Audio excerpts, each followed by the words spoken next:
Taking turns, not a lesson learned. Who'd imagined I would crash and burn? But you got me there, so I'm declaring a silent war. Can't do it anymore. Всем огромный привет! Вы все прекрасно знаете, что просыпаюсь я очень рано. И в последнюю неделю мое утро начинается с тренировок. Ходить в зал, к сожалению, с нашим ремонтом у меня сейчас времени абсолютно нет. Чтобы совсем не растерять форму, единственный удобный вариант – это домашние тренировки. Выбираю я тренировки на сайте fitstars.ru. И мне кажется, сейчас все там тренируются. Я вчера сделала тренировку на ягодицы, и сегодня уже все болит, и я уже чувствую тонус. После ее прохождения перейду к тренировкам на похудение. Я хочу не просто похудеть, но и укрепить мышцы. Самый главный плюс для меня – это время. Нужно всего лишь от 7 до 30 минут в день. Не нужно никакой подготовки. Все программы подходят для новичков. С утра я делаю зарядку. Там есть специальный раздел зарядки. Выбираете и повторяете за тренером. Тренера также можно выбрать на сайте.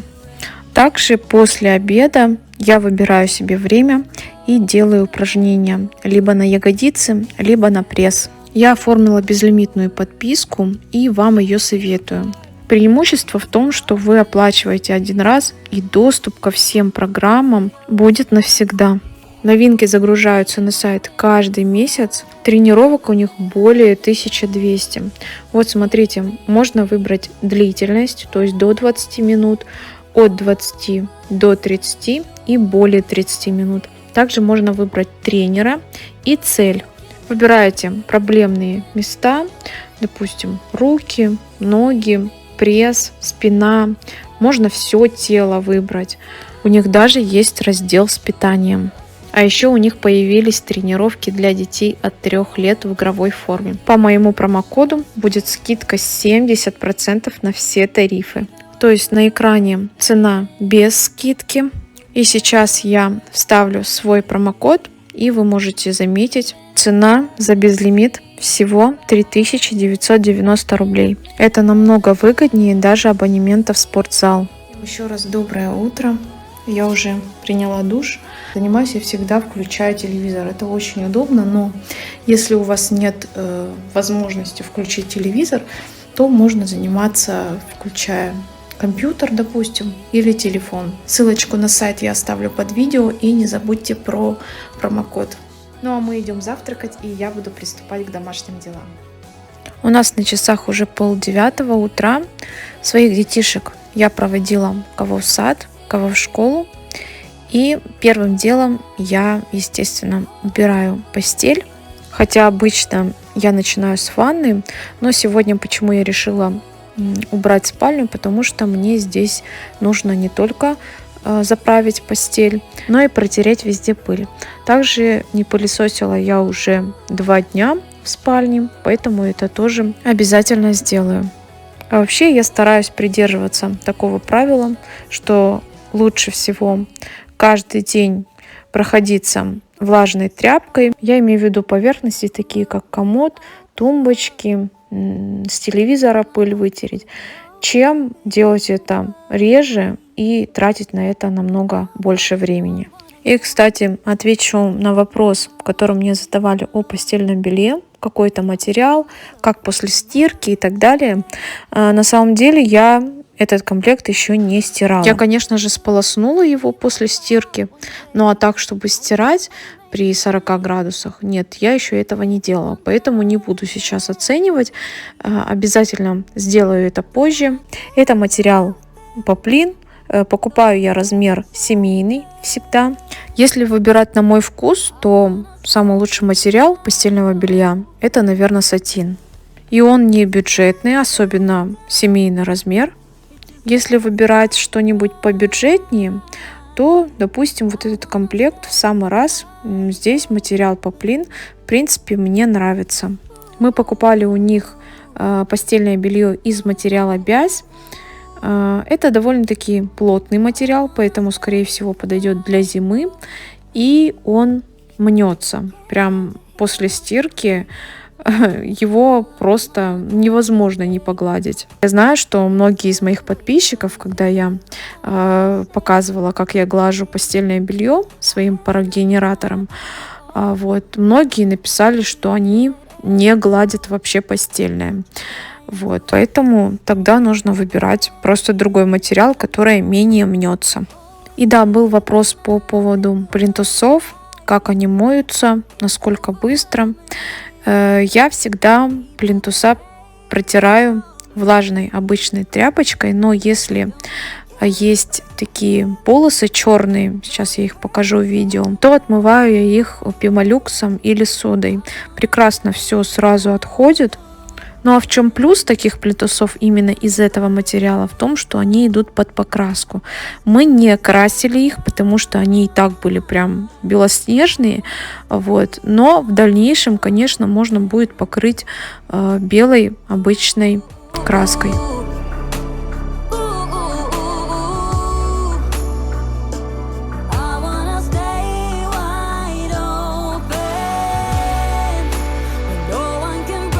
Следующий этап — это, конечно же, стирка. Стирки у меня очень много в день, потому что Федя сейчас на улице работает, меняет одежду часто, плюс Лерочка у нас сейчас кушает сама, поэтому тоже приходится постоянно вещи застирывать. Ну и Тёмочка у нас сейчас постоянно на улице, играет то в песке, то еще где-нибудь, поэтому стирки много.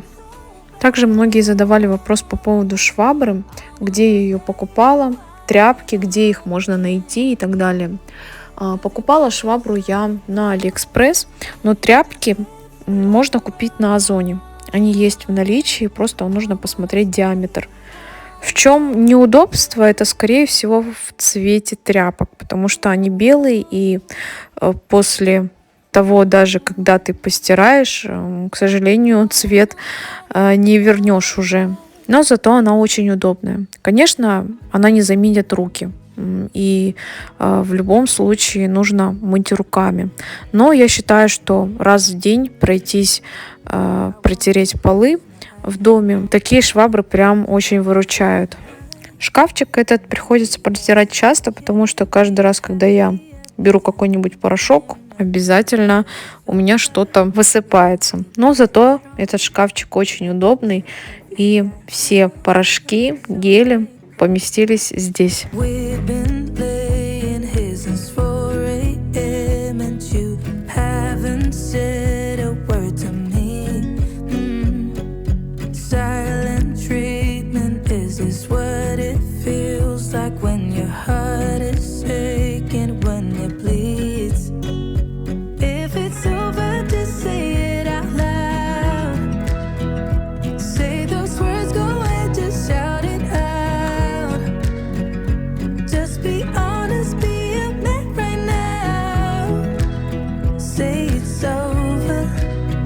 Далее мне нужно было перегладить вещи, вернее футболки на несколько дней вперед Федины, ну и полотенце после стирки. Заодно, пока глажу, я хочу ответить на несколько вопросов. Я говорила в прошлом ролике, что буду по нескольку вопросов выбирать и отвечать в ролике. Первый вопрос довольно-таки интересный. Задавала я его в Инстаграм в вопроснике. Девушка спрашивает, почему называете сына Артем, Тёма, почему не говорите там солнышко, Тёмочка, сыночек? На самом деле ответ очень простой, потому что ему не нравится. Вот ему когда говоришь там солнышко или зайчик, там подойди ко мне, зая, я часто Федю так называю. Да, кстати, многим подписчикам это не нравится, но тем не менее. Тёмочка всегда говорит: мам, у меня есть имя Артем, Тёма, я уже взрослый. Вот, поэтому мы всегда зовем его по имени. Лерочка пока еще маленькая, поэтому неизвестно, что будет через 2 года, допустим, через 3 года. Но девочки, они немного другие. То же самое касается камеры. Многие спрашивают, почему мы Тёмочку так редко снимаем. Ну, потому что он не очень любит сниматься. И это касается не только детей, но и взрослых тоже. Не все могут и любят сниматься. Я считаю, что это не значит, что если родители-блогеры снимают видео, то и дети должны постоянно быть в кадре. Вот буквально недавно мы с Федей смотрели передачу, и там показывали блогеров, которые ведут каналы детские, то есть снимают своих детей. Вы знаете прекрасно, они набирают миллионные просмотры. И на самой передаче дети сами говорили, что им это не очень нравится, то есть они очень сильно устают. И я считаю, что это неправильно. Если, конечно, ребенку нравится, то да, но заставлять его ни в коем случае нельзя. Так, и следующий такой популярный вопрос. Его задают везде, и ВКонтакте, и в Ютубе на 2 каналах, и в Инстаграм, и в Телеграм даже были вопросы. Стоимость кухни и вообще ремонта. На самом деле мы еще не садились, так не считали, потому что на это нужно время. Сейчас Федя снимает каждый день, ему нужно до начала лета, так скажем, до начала жары закончить фасад. Как только он закончит, мы с ним сядем, все абсолютно посчитаем и снимем отдельный ролик с точными цифрами, ну там плюс-минус. Сейчас настолько все подорожало, что я даже не представляю, сколько бы мы отдали, сколько бы мы потратили на это все, если бы начали, допустим, в этом году. Хотя, как нам написал подписчик, вам только предстоит все делать, потому что на улице нужно будет не только сделать фасад, нужно будет что-то делать с крышей. Федя хочет баню, теплицу, забор нужно поменять, ворота нужно поменять, двор сделать, навес и так далее. На это нужны большие деньги. Но это с тем учетом, что Федя все делает сам. А если нанимать бригаду, сами знаете, во что бы это обошлось бы.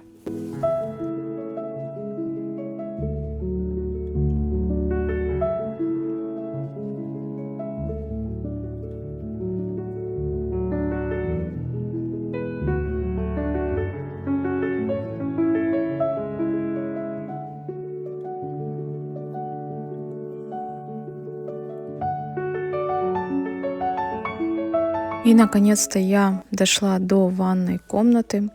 Мне здесь нужно было перебрать полотенце, все сложить.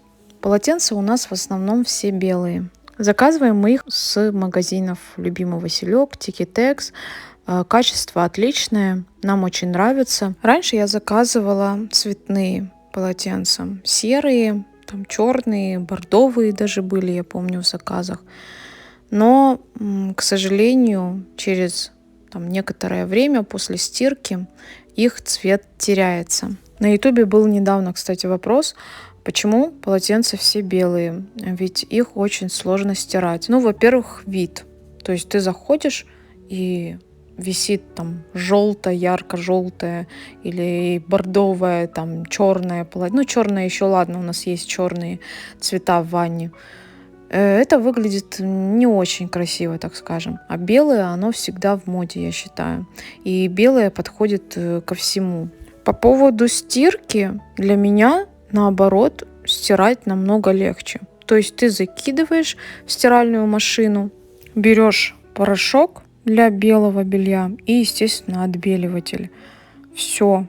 Идеально отстирывается при 40 градусах. Можно поставить даже на 60 градусов. А еще очень хорошо отстирывает отбеливающая добавка. Помните, в том ролике я показывала, ссылочку обязательно оставлю, как я отбелила кроссовки. Я ее добавляю везде. Ну а если уж полотенца со временем все-таки стали такими желтыми, да, серыми, скажем, не такими белыми, как были раньше, то можно прокипятить их, и тогда уж точно можно добиться того цвета, как было ранее. А цветные полотенца, к сожалению, с ними уже ничего не сделаешь. То есть после того, как ты их постирал, да, через некоторое время после покупки, к сожалению, цвета уже не вернешь.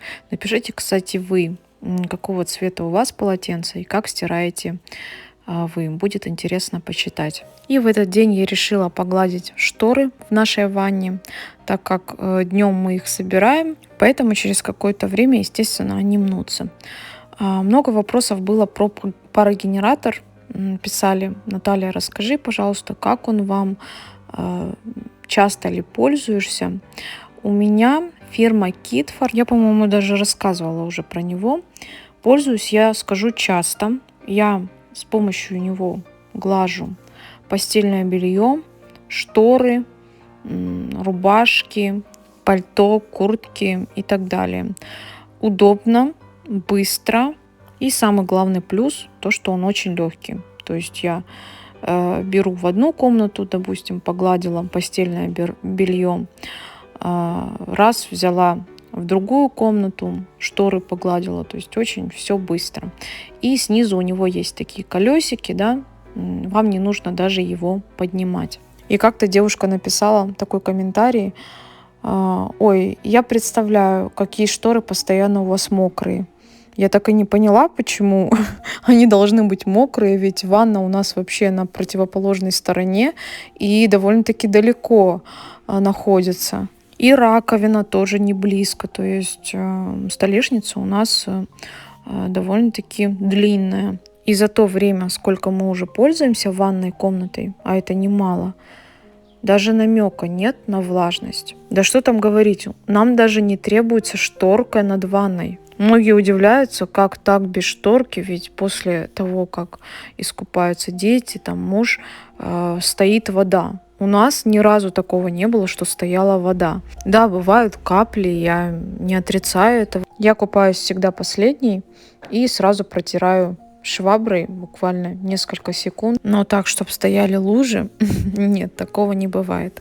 Поэтому покупать шторку нет просто необходимости. Я не знаю, может быть, есть какие-то другие ванны более узкие, но нашей я полностью довольна. И она была у нас в городе Сочи, и воды на полу никогда не стояло после принятия душа. Ну, конечно, если бы была такая проблема, мы бы приобрели шторку без проблем. Тем более устанавливать это все очень просто.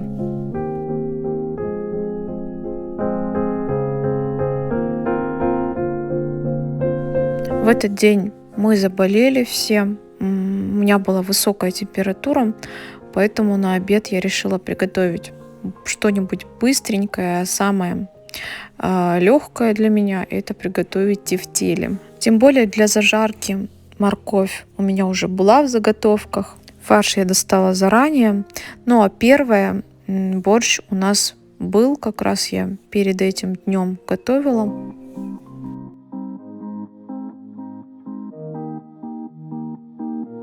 Say you love me, say you don't. Just give me something so I can move on. Pull me closer or push me away. Let me know if we'll be okay. 'Cause I can't stand another moment of you playing with my mind.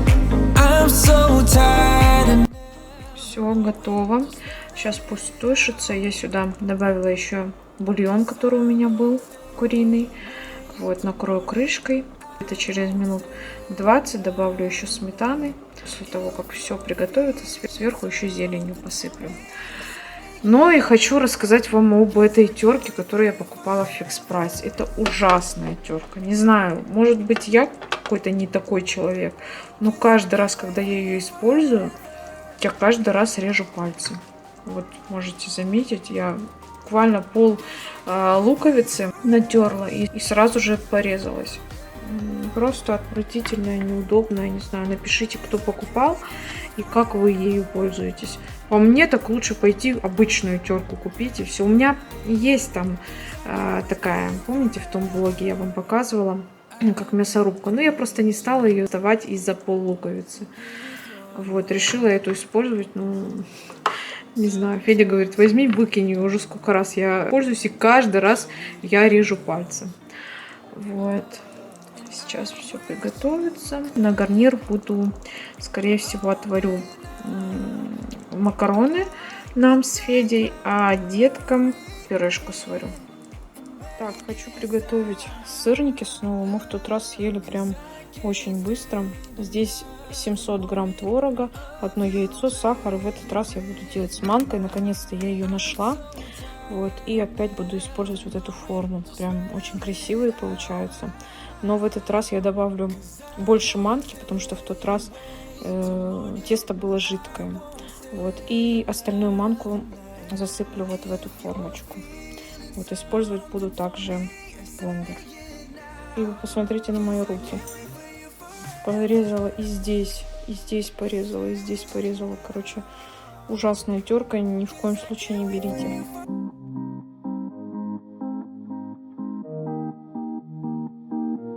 Say you love me, say you don't.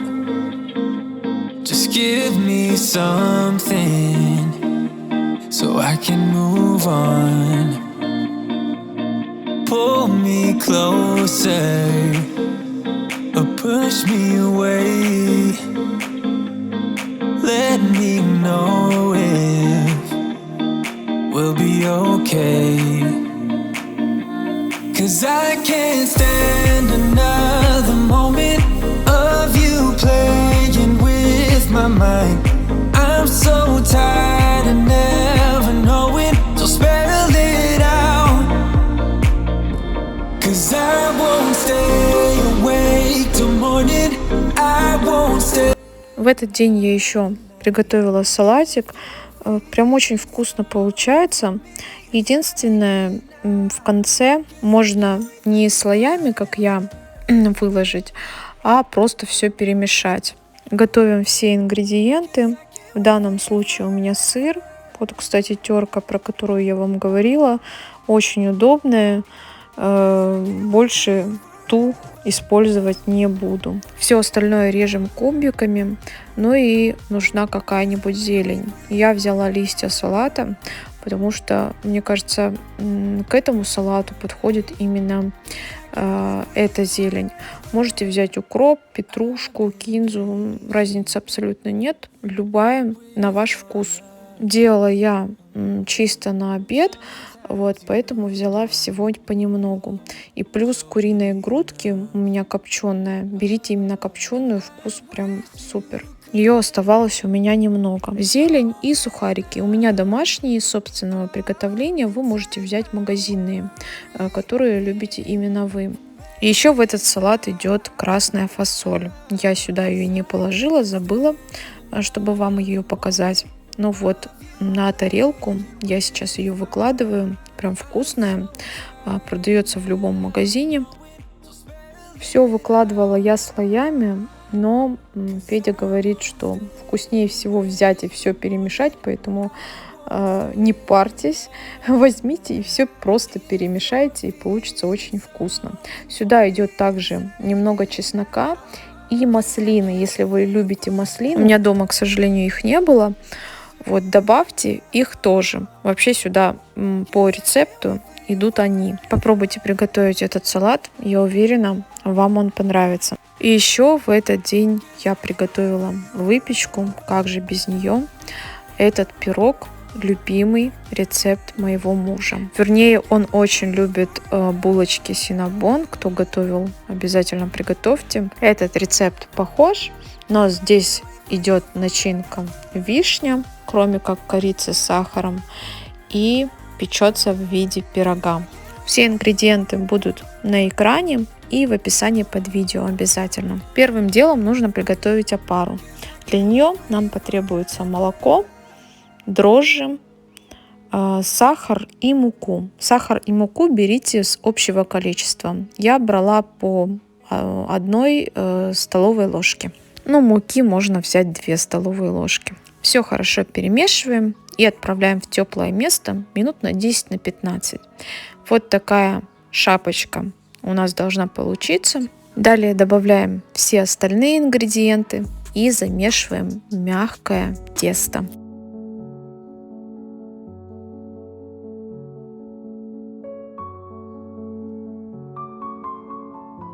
Его можно замесить руками, либо с помощью миксера, как у меня.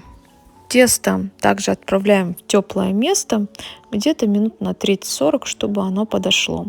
Тем временем нужно приготовить начинку. Для него нам потребуется корица и сахар. Если не любите корицу, можно взять просто сахар. То же самое касается фруктов. Я взяла вишню, можно заменить, конечно. Туда добавляем несколько ложек крахмала, все перемешиваем. Крахмал у меня кукурузный. После того, как тесто подошло, оно должно подняться в 2 раза. Раскатываем его, не нужно прям раскатывать сильно тонко. И промазываем растительным либо сливочным маслом. Я всегда беру сливочное масло, так получается вкуснее. И сверху посыпаем корицей с сахаром. Повторюсь, если не любите корицу, берете просто сахар. Далее разрезаем тесто на полоски. Естественно, это нужно делать с ножом, который идет для пиццы. Я думаю, что все поняли. Но у меня его нету, к сожалению, и поэтому я использую то, что есть у меня. Далее выкладываем вишню. Как часто, контролируйте, естественно, сами. И закручиваете. Далее отправляем тесто в форму. Форма у меня 16 сантиметров диаметром. Оставляйте немного места. Если, допустим, тесто прям впритык, то берите форму немного побольше, потому что тесто, естественно, поднимется еще в духовке. Ставим пирог в холодную духовку. Включаем ее на 170 градусов. Выпекаем 20 минут. Через 20 минут достаем пирог и накрываем его фольгой. Еще выпекаем минут 20-30. Проверяйте зубочисткой и выключаем. Вот такой румяный и красивый он должен получиться. И да, у каждого духовка своя, поэтому смотрите по времени сами. Ну а пока остывает наш пирог, давайте приготовим крем. Для него нам потребуется сливочное масло, сахарная пудра и сливочный сыр. Смотрите, сахарную пудру я использовала половину. Вообще по рецепту идет 50 грамм, но для меня слишком сладко. Поэтому сначала смешайте сливочное масло с сливочным сыром, а потом потихоньку добавляйте сахарную пудру. И после того, как пирог остыл, мы сверху покрываем его кремом. Сверху можно посыпать шоколадом или миндальными лепестками. Но, честно говоря, пирог настолько вкусный, что можно обойтись даже без крема. Просто посыпать сахарной пудрой. Обязательно каждому стоит приготовить этот пирог. Я уверена, что вам понравится. Ну а напоследок, как всегда, желаю вам крепкого здоровья, хорошего настроения. Пусть все, что вы задумали, обязательно сбудется. Всем пока-пока.